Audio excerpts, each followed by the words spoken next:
Hello, BookTube. It's Tuesday, and that means Tag Tuesday here in our little corner of BookTube, and that is true even when it's blazing snow outside. And I have a tag today that I was tagged in by Roz at Scallydandling About the Books, and it was created by Jim's Books, Reading, and Stuff, which I had not known about, and went and binged on all of his previous videos. I'll leave a link to his videos down below. And the reason I say videos instead of video is because he's doing an alphabet tag. I love alphabet tags. I've done a couple of them, I think. He's doing one of his own, and I guess because he didn't want his videos to be too long, he is breaking up the alphabet. He's done 2 of them so far. I'm lumping them together here. He mentions in one of his videos that he thought that would be too long to do in one video, which made me feel a little self-conscious. And then Roz, in her video on this tag, said that she feels like her videos lately have been a little too long. Her videos are like 15 minutes long. Well, that also made me a little self-conscious, since I can barely say hello in 15 minutes. I don't know what to say about that. Those things, plus Courtney Ferriter's recent discussion video on the ideal length of videos, has me very self-conscious about the fact that I often make videos that are over 40 minutes long. I don't know what to say about that. Maybe I'll sit down and give it a good ponder and do a response video to Courtney's video, and if I remember, I'll leave a link. It's part of it's the kickoff of a new series of hers on community discussions. There are so many discussions that we could have, as was evidenced by the fact that the Font and Kit's World did a collaboration video just a little while ago on the stresses of being a new booktuber, which is definitely a community subject. And it got everybody talking. And now Courtney Ferriter has done another one on what is the ideal length for a video that's bound to get other people talking. So maybe I'll do that. But in the meantime, there's a bunch. I took the first 2 alphabet videos from Jim's Books, Reading, and Stuff, and mushed them together into one. So we're not done. There's one more to do. But prompt number 1 is, of course, A, the letter A. A is for author. Which author have you read the most books by? And books here, the word books complicates the question. In the past, some variations of this have come up. Whose author's work have you read the most of? And after a while, I realized that despite all the romance authors, despite all the mystery authors like the Toff and whatnot, who have endless numbers of books, if we're talking author instead of books, then it's Stan Lee by a long margin. The impresario of modern Marvel comics and the writer of their first 10 years. If you're talking works of fiction written by one person, then I have read more of Stan Lee than I've read of any other author. But if we're talking about books, I think it might go to P.G. Wodehouse. I think maybe it would. I've read pretty much everything that Wodehouse wrote, even the stuff that isn't all that good. And there's quite a bit of it that isn't all that good. So probably it would be him. Prompt number 2 is B. B is for Black History Month. What are you reading for Black History Month? I am not reading anything for Black History Month. Although in this month, I will certainly read a lot by Black authors and about Black history subjects. Question number 3 is C. What are you currently reading, with the C and currently capitalized? And in the typical sense that this term is meant, it typically doesn't apply to me. Because if I were currently reading something, I wouldn't be making a video. I'd be reading it.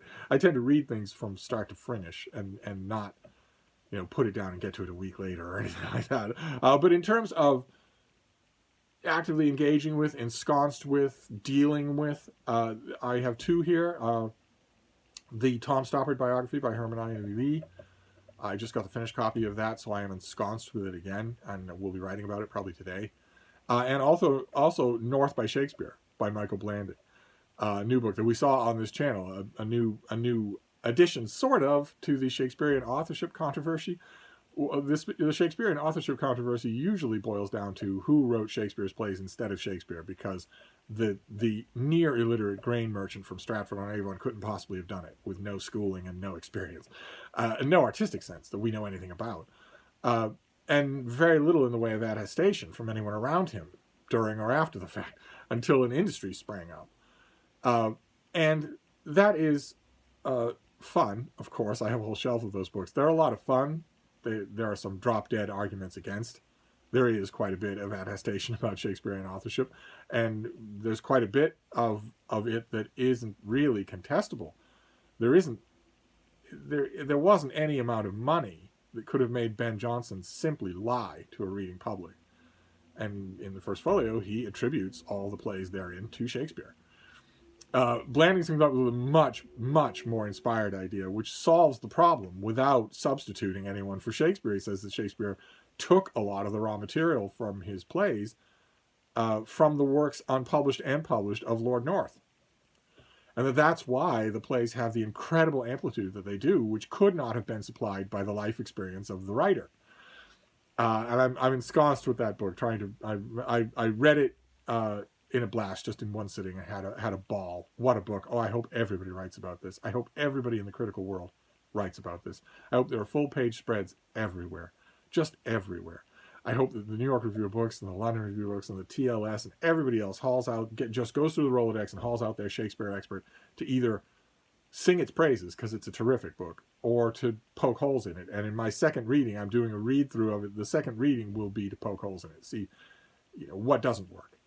But I know a lot about Lord North and his brother, and that will be a way for me to tell if there are holes to be poked in it. I just think it's so great. I have already emailed a whole bunch of editor and reviewer friends of mine saying, boy, pay attention to this book.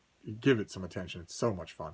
But those are two for now that we'll do. There are a couple of questions here that sort of blur together. What are you currently reading? What are you looking forward to reading? What have you just read? Those kinds of questions tend to blur together for me, so there'll be other new titles, I'm sure.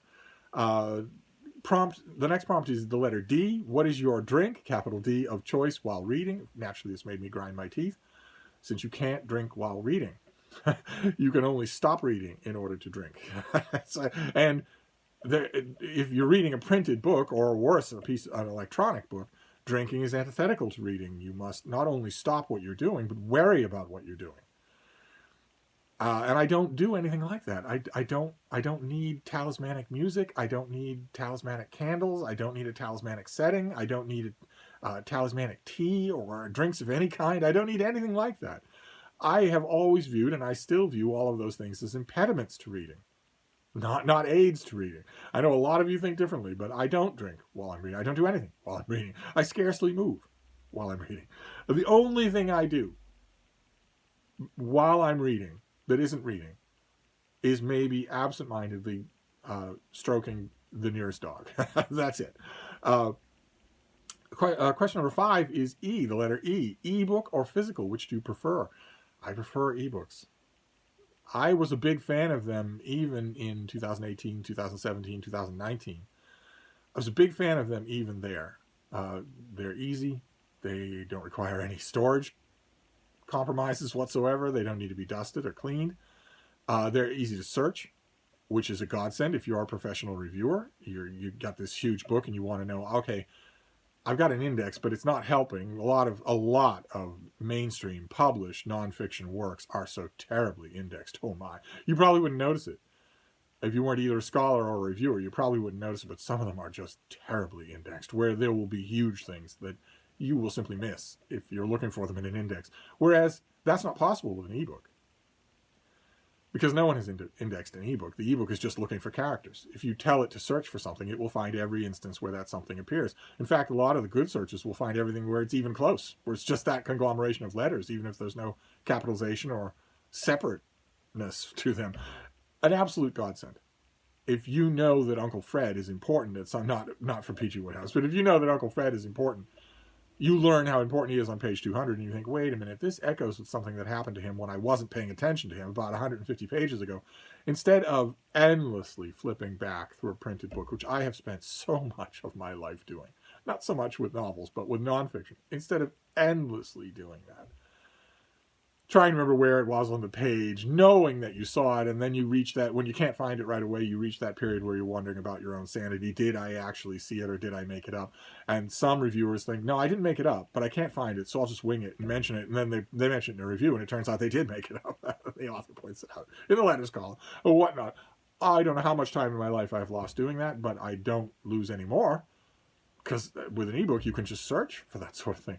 And you can customize everything about it, the font size, the cover, everything. I prefer ebooks immensely, just immensely, over printed books. I know that's odd to say, considering my background and considering where I am. This is just one whole room of printed books. But even so, I prefer ebooks just immensely.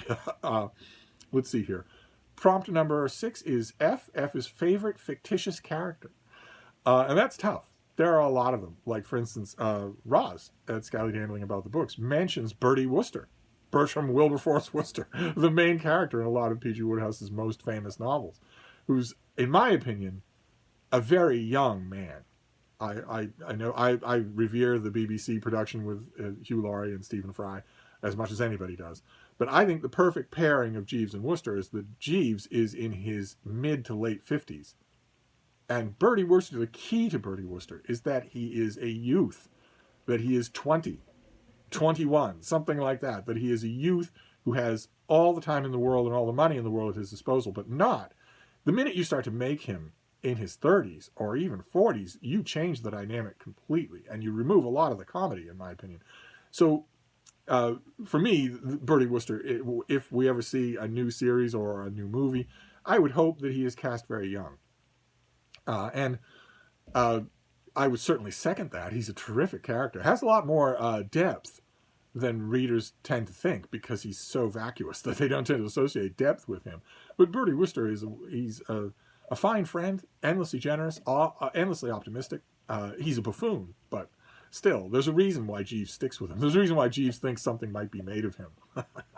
But if I don't list him, I could also list Leto II from Frank Herbert's Dune novels, who we meet as a young man in Children of Dune, but then in my favorite Dune novel, God Emperor of Dune, we meet him when he's not even human anymore, when he's been alive for thousands of years. That book is, among other things, I love it. I love it, among other reasons, because of what a great character portrait it is.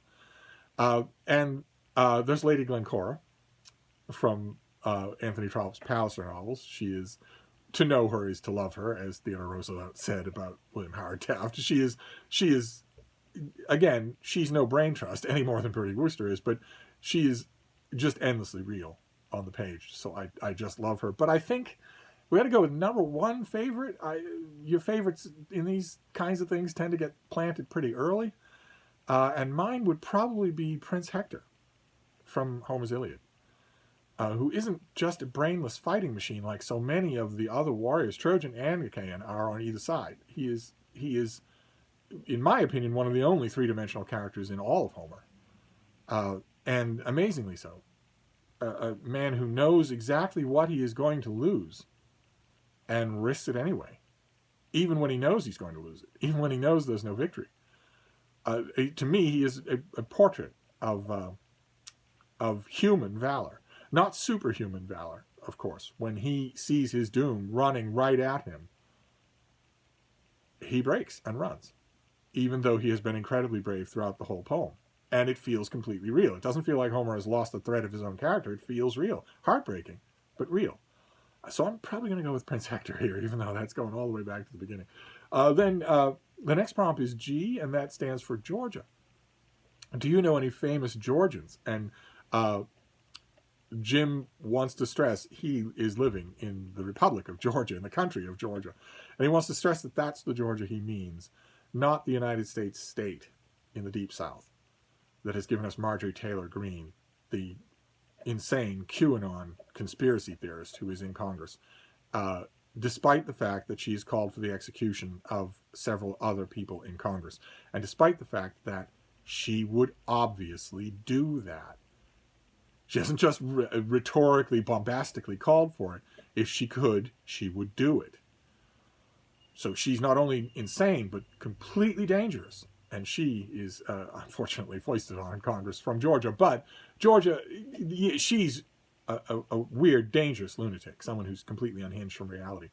And also a slick liar. So in that sense, very much a disciple of Donald Trump. But Georgia has also given the United States plenty to be proud of, including its 2 runoff elections in this latest election that both went to enlightened candidates. Both those runoff candidates, granted, the Republican candidates in both cases were cartoonishly evil figures, just cartoonishly evil. One, so corrupt that when he was called on his corruption in one debate, he refused to show up at the next debate because he knew what would happen, and was probably, as his opponent, the dreamy John Ossoff, said, probably afraid of incriminating himself legally. That's how criminal he was. And the other was just a wind-up Republican android. Just fill her with talking points and stupid knuckle-dragging ignorance and just put her up on a podium so she can recite those things over and over again. And if you bump her a little too hard, the script just goes back to reset and she starts over from the top. They were as bad as corrupt, evil Republican candidates come. But either way, even so, the two runoff candidates won. And as a result, marginal ascendancy in the U.S. Senate was handed over to the non-Nazi party in the United States.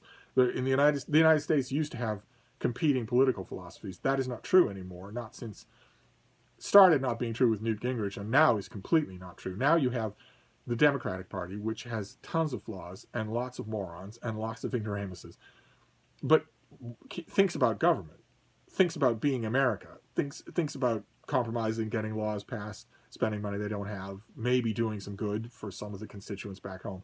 And then you have the entire other wing of the United States electorate, the wing that I used to love, the wing that used to be viable, the wing that used to be called the Republican Party. They are now neo-Nazi, just openly neo-Nazi. And they don't care at all about their constituents or about anything else. They just care about power and money, and are willing to overthrow the United States government to get it and to keep it. And somehow, some way, the Democrats in Congress, quite a few of them, including the Democratic president, believes you can make peace with that kind of thing. And as I've said on this channel many times, you can't. It's not possible to do. You must eradicate it. You have that is when you know, when you have members of your own political body who are cell phoning and texting armed, deadly insurrectionists who are at the moment breaching the Capitol in order to tell them where the offices of some of your colleagues are that you don't like. When you have people in Congress who did that, then you have a cancer. You have a disease in your body, and there's no way to compromise with the disease. It wants all of it. It wants everything. But Georgia did give us those two. They gave us a reverend and a dreamboat. So Georgia, the state in the United States, isn't quite as benighted as it might seem, and is on my mind for another reason. I mean, when it comes to the country of Georgia, like everybody else, I think about Stalin, the mass murderer Stalin, one of the worst mass murderers in human history, who came from the country of Georgia. That's not very fair to the country of Georgia. I don't know anything about Georgia's literature at all. And the state of Georgia is on my mind, not just because of that runoff election, and not just because the Republican Party refuses to expel Marjorie Taylor Greene. She's been stripped of a lot of her major assignments and said that she's happy about that, but the Republicans ought to expel her, and they won't do it because they kowtow to a failed would-be dictator who's sulking in his mansion in Florida and who doesn't care anything about them. But the state of Florida is also on my mind for another reason. A piece of news about the state of Georgia that I don't feel quite right sharing it yet because it doesn't feel quite real yet, that I want to share with you, that involves me. I know most of my news doesn't involve the Deep South, but in this case, yes. But anyway, for this prompt, I'm going to have to say Stalin, and that doesn't feel fair. Then prompt number 8 is the letter H. Horror. Is there a book that really scared you? There are no made-up stories that really scared me. There are some that paused me for a moment. I mentioned The Light at the End by Skip and Spector, or Sand Kings, the short story Sand Kings by George R.R. Martin, back when he could be edited. But they didn't really... They are scary, but they didn't really scare me. You know, I've never read any piece of fiction that really scared me. But I do read nonfiction that scares me quite often. And one that I read that I just can't get out of my mind is called Command and Control by Eric Schlosser. And it's a history of the United States nuclear program and how close that program has come on how many occasions to complete disaster, to a detonation in a major city, or whole swaths of the country being uninhabitable for 100,000 years. And when I say how close they came, I mean by a whisker. I mean by a random chance, by somebody noticing something, by something that falls or lodges in place. And Schlosser goes over all those stories in minute detail. It's a horrifying book, just horrifying. Because I like to think, the reason why there hasn't been a massive nuclear catastrophe, and I don't mean Chernobyl, I mean something much worse than that. I mean a detonation. I like to think the reason why that hasn't happened in 70 years is because of the nuclear superstructure of control and accountability and redundancy and whatnot that is in place in America. And Schlosser's book reveals beyond a shadow of a doubt that that isn't true, that that superstructure is barely there at all, and that the reason there hasn't been a catastrophe is sheer dumb luck, which just feels pretty scary to rely on. So I highly recommend the book. I don't know if I'm blurbed on the paperback. I don't think I've ever seen the paperback. I haven't seen the hardcover in a long time either. I'd love to own a copy. But that doesn't mean you should buy me a copy. It just means I would like to find one. Okay. Let's see. I do have props for this tag, by the way. I haven't edited them yet, but I do have some. I have them carefully aligned here. Prompt number 9 is the letter I. I don't know. Italy, India, Ireland, intelligent, whatever you like. You make your own prop here. And by sheer coincidence, so many of these prompts are places where I have lived. Roz lists just Italy, India, and Ireland. I believe that Jim also lists Iceland and Indonesia. But Italy, India, and Ireland I have lived. I've visited almost everywhere in the world. But there are only a handful of places, just about 24 or so places, where I have not just visited, but stayed, where I have lived, which I typically view as a long stretch of time. And those are 3 places that not only have I lived there, but they have a deep place in my heart. I love all 3 of them. And I chose those for this prompt, for books for those. For India, I have this. I mentioned this the other day. Sylvia emailed me wondering if I could hold it up and show it to you. This is Sacred Games by Vikram Chandra. This is an advanced copy. I don't think I ever got. I've had the finished copy of this, a big red hardcover, many times, but I don't have one at the moment, I don't think. This is a big, absolutely fantastic novel that is mainly a contest of faith between a contest of wills between 2 very different men who are also underneath it all very similar, which is the theme for another book in this trio of I's, which is Italy, because that made me think of this, The Little World of Don Camillo, by Giovanni Guareschi. And these are the stories of a country priest in Italy and the communist mayor of his little village, and how they butt heads all the time, even though they are, once again, very similar under the surface. I want to read you a bit of Guareschi's introduction to this thing, because he strains your patience by giving a little introduction before he goes on to the wonderful stories. The Little World of Don Camillo is to be found somewhere in the valley of the Po River. It is almost any village on that stretch of plain in northern Italy. There, between the Po and the Apennines, the climate is always the same. The landscape never changes, and in a country like this, you can stop along any road for a moment and look at the farmhouse sitting in the midst of maize and hemp, and immediately a story is born. Why do I tell you this instead of getting on with my story? Because I want you to understand that in the little world between the river and the mountains, many things can happen that cannot happen anywhere else. Here, the deep, eternal breathing of the river freshens the air for both the living and the dead, and even the dogs have souls. If you keep this in mind, you will easily come to know the village priest, Don Camillo, and his adversary, Peponi, the communist mayor. You will not be surprised that Christ watches the goings-on from a big cross in the village church, and not infrequently talks, and that one man beats the other over the head, but fairly, that is, without hatred, and that in the end the 2 enemies find they agree about essentials. And one final word of explanation before I begin my story. If there is a priest anywhere who feels offended by my treatment of Don Camillo, he is welcome to break the biggest candle available over my head. And if there is a communist who feels offended by Peponi, he is welcome to break a hammer and sickle on my back. But if there is anyone who is offended by the conversations of Christ, I can't help it. For the one who speaks in this story is not Christ, but my Christ, that is, the voice of my conscience. And these are purely delightful stories, just purely delightful. They are funny and warm and human, and I just absolutely love them. And they were on my mind, so because I was looking around just the other day for a big anthology. I had once upon a time a big hardcover anthology of all the Don Camillo stories, not just The Little World of Don Camillo, but all the others. They're all little books. And I was looking because I wondered if I still had that, and I don't. I just have this one. And then for Ireland, it's another recent acquisition. I just recently hauled at the Brattle. It's this. The Collected Stories of Sean O'Fallon. I've been just reading through here. I intentionally have not gone from front to back. I've picked at random. But I'm so glad to have this. So glad. I have This is on the shelf right here. This whole bookcase for new acquisitions in 2021. But I have a shelf elsewhere in this little book room for a collection of great short story collections, and that's going to go there. It's not there yet, but that's where it's going to go. So I chose those three: Italy, India, and Ireland, because I've lived in all three places. It breaks my heart that I'm never going to see them again, and I would very much like to have work published in those three places.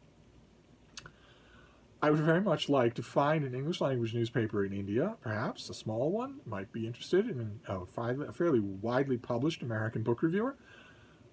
A small newspaper, an English language newspaper somewhere in Italy that would be willing to do that, and especially in Ireland, especially on the west coast of Ireland, especially that.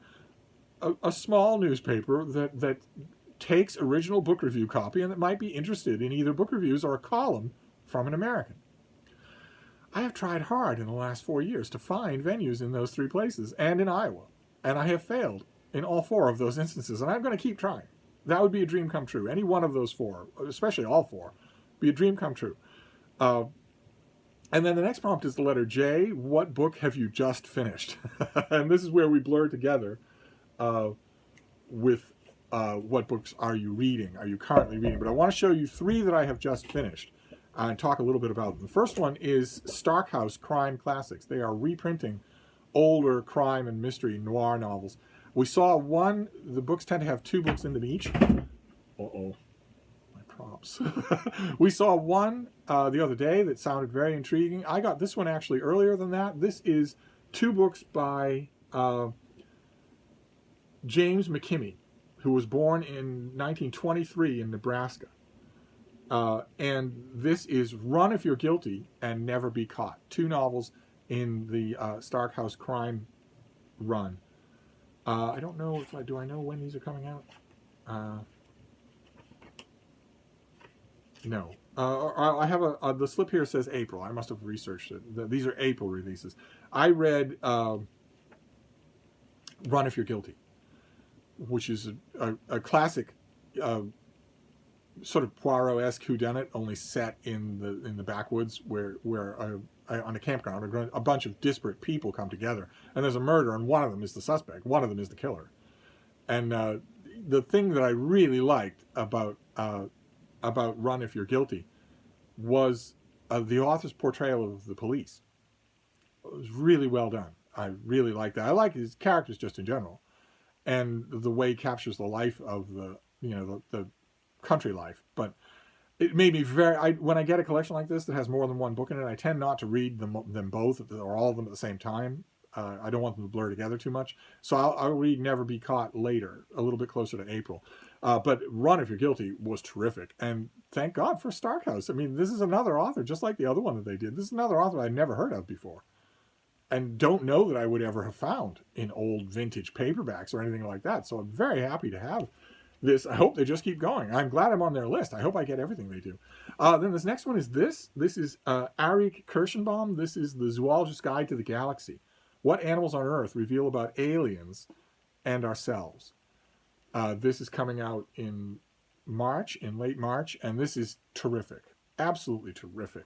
Where the author tries to take one huge conceptual step back and look at various aspects of life on Earth, community, technology, including non-human technology, language, and in what was going to be the make or break chapter for me, intelligence. In any book like this, when the author gets to a chapter on intelligence, I hold my breath, because that's when they can go wrong. That's certainly when they can lose me as a reader. If they start to say, it would be nice if we could talk about a plenary of intelligences, but unfortunately intelligence is only developed once in the entire history of life on Earth, and it's us. That drives me nuts. That drives me absolutely nuts. For far, far too long, humans devised tests of what counts as intelligence by what counts as human intelligence, and so all other animals fail. Or there's a tiny handful that don't. You're willing to give a passing nod to dolphins or chimpanzees or something like that, but that something like an armadillo or a house sparrow cannot possibly be intelligent That has always driven me crazy. I've spent a huge amount of time with non-human animals. I know perfectly well that's not true. In that it's just a matter of how you phrase the question. It's just a matter of conception. So naturally, I got to the chapter on intelligence. I was worried, but it's wonderful. Absolutely wonderful. When we get closer to the date, like when I get a finished copy of this thing, I will sing its praises to you. Any of you who read popular science, any of you who read nature books or anything like that, or any of you are just interested in, what it means to be human and not to be human, you probably live with a non-human, right? You've got to read this thing. It's just so good. Just so good. So that's another one that I am just finished or currently reading or whatever.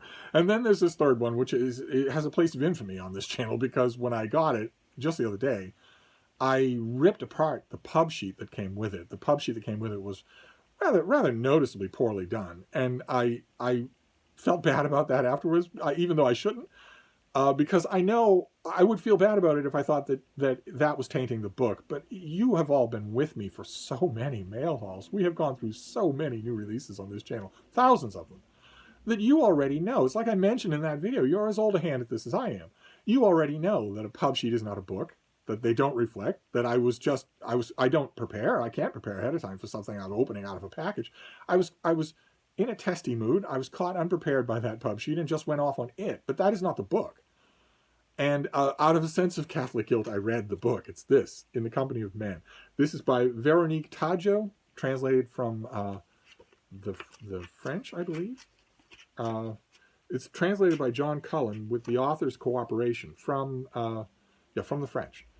And it's about the Ebola outbreak in Africa. The first big Ebola outbreak. And it's told from a multiplicity of voices. Famously, if you remember that video where I went off on the pub sheet, one voice is a gigantic tree, a huge ancient tree. One little section is told from the point of view of Ebola itself. But the little bits in here, it's a tiny little thing, hardly takes any time to read. The little bits that are the most effective are the ones that are told from the point of view of health workers, people who not the stunned villagers who had no idea what they were dealing with, but the health workers who came in and likewise didn't really have much of an idea what they were dealing with, but they knew it wasn't magic. They knew it was some sort of new, extremely virulent virus. Those little sections in here, there's no section in here that's long. Those little sections are amazing. They're amazing. They are clearly not fiction. There's clearly no element of them that's fiction. They're just transcribed. I have no idea why this is called a novel, except maybe for the little bits and pieces that are told from the point of view of a virus or a tree or something like that, or dramatized experiences of villagers who didn't live to give an account on their own. That isn't really enough. This is basically nonfiction. I don't know why it's called a novel. I also don't have any idea why it's called In the Company of Men. That is the French title as well. And I have no idea why that is. In the Company of Men says and connotes so many things. It doesn't have anything to do with anything in this book. Those are mysteries to me, but the by far the largest part of this book is those firsthand accounts of health workers on the front lines in the Ebola crisis, and it's amazing. Those parts are amazing. The fictionalized parts, at least from the English language translation, I'm assuming it's completely correspondent to the French translation since it was done with the cooperation of the author. The more fictionalized the portions in this book get, like the two boys out hunting or something like that, the more prone they are to bad writing, to tons of lazy cliches and idioms. Now, I don't know if that's John Cullen just working with the author and maybe too much of that stuff crept in, but it vanishes completely when you get to the many, many chapters about healthcare workers. And for that, I strongly recommend those parts of it. No history of the Ebola outbreak that you read is likely to be as effective as those chapters. So that is just finished. I'm going to move on to K. And K is for King. What is a favorite book about royalty? And believe it or not, I'm going to include this one.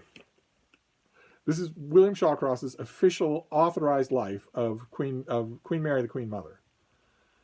Queen Elizabeth II's mother. It's a huge thing. And I really like it. I know that people have criticism of authorized biographies as really dull and boring. And certainly a lot of the reviews of this book criticized it as being dull and boring, just one dinner after another. I didn't see that. To me, it was a vibrant, dramatic narrative. Shawcross is a heck of a writer. He's a fantastic historian. And I think that all comes through. So I'm going to include that one. Then L is for librarian. Who is your favorite librarian? And this was a killer for me. I know 3 right now. I know 3 librarians. One is the library director of a very small library in rural Vermont. One is a library employee at a much larger system library in the American South. And one is a much executive librarian of a type at a rather old library in Italy. And they all have very different jobs from day to day, but how am I supposed to pick between the 3 of them? I have no idea. I love talking about Dante with one of them more than the other 2. I've got drunk with one of them more than I have with the other 2. And I love one of them's potato pancakes more than I do the other 2. But as favorite, I can't say favorite. Then M is for magazine. Do you have any magazine subscriptions, and what is your favorite magazine? I do. I have fewer magazine subscriptions now than ever before. But National Geographic, of course, is indispensable. I just recently resubscribed to the New Yorker. I have the New York Review of Books, the London Review of Books, the TLS, major literary reviews like that. I used to get a whole bunch of news magazines, New Republic and New Statesman and The Week and all that, The Nation.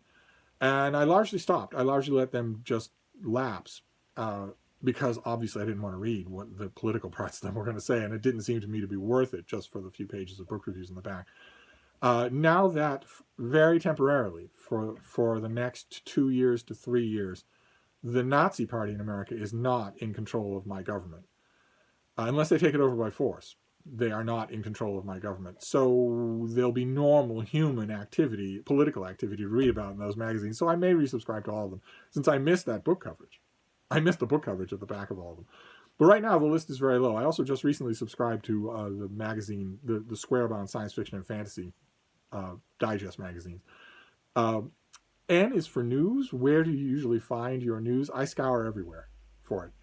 News sites, news channels on YouTube, reputable, really good reporters and news synthesizers on Twitter. I go everywhere for it. And then when I find something that seems to me to be of particular interest, I then research it in a whole bunch of places to know all about it.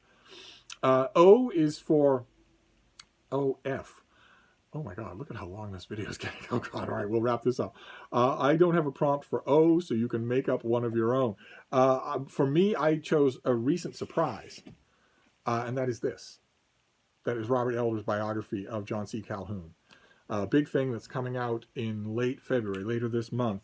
And the surprise was that I was almost sympathetic to Calhoun. He's a completely repellent, odious human being. Someone should have shot him when he was 16.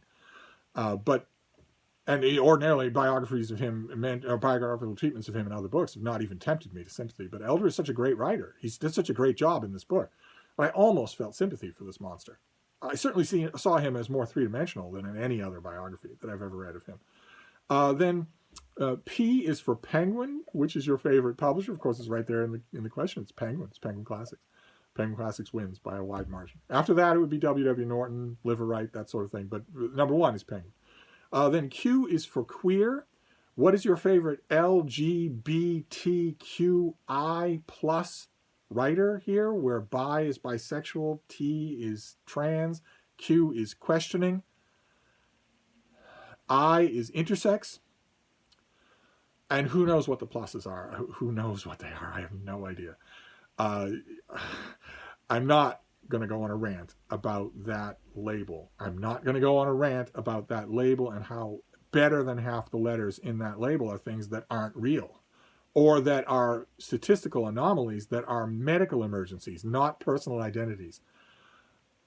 I, Q, two-spirit, these are imaginary. I know it's not permissible to say that in the 21st century, but only because there's a mania that has possessed the discourse on this subject, not because the facts have changed. So I'm not going to go on a rant about that. Instead, I'm just going to concentrate on gay, which means that you are sexually attracted to your own gender. Okay? You're sexually attracted to your own gender. And for that, I'm going to say James Merrill. And I have here a recommendation. That is Langdon Hammer's big biography of him. This is what it looks like. I never did get a finished copy of this book. Keep meaning to look for one. That is Jimmy Merrill when he was just a little kid.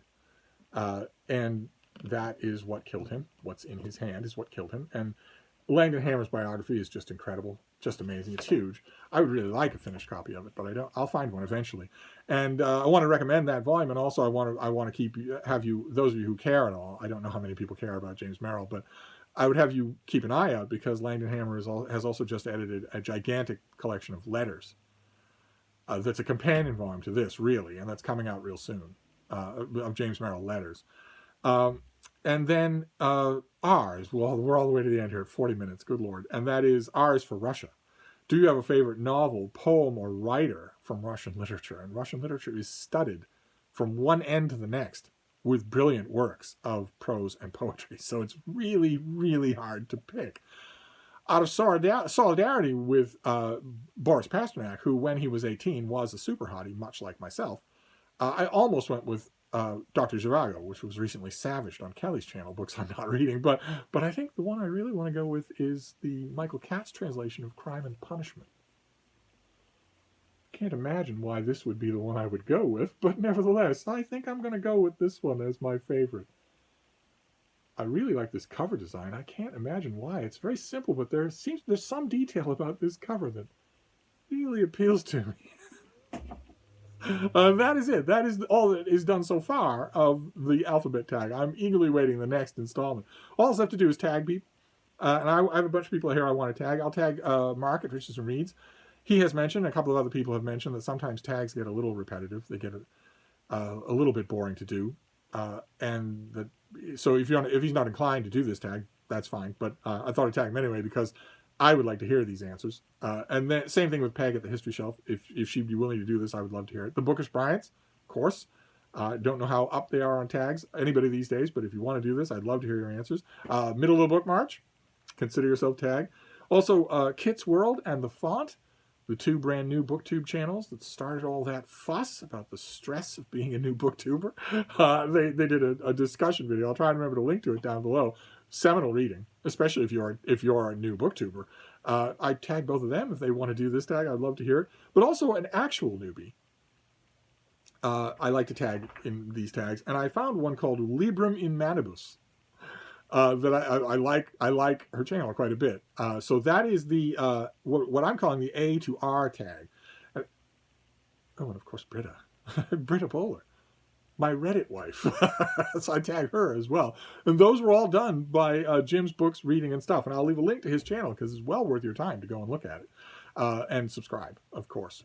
Because we have stressed out new booktubers. That's no good for anybody. We can't have these people stressed out. Let's just flood them with subscriptions. They'll feel a lot less stressed if that's true. So anyway, this video has gone on well long enough. I'm going to wrap this up, but I'll be back. Thank you, BookTube.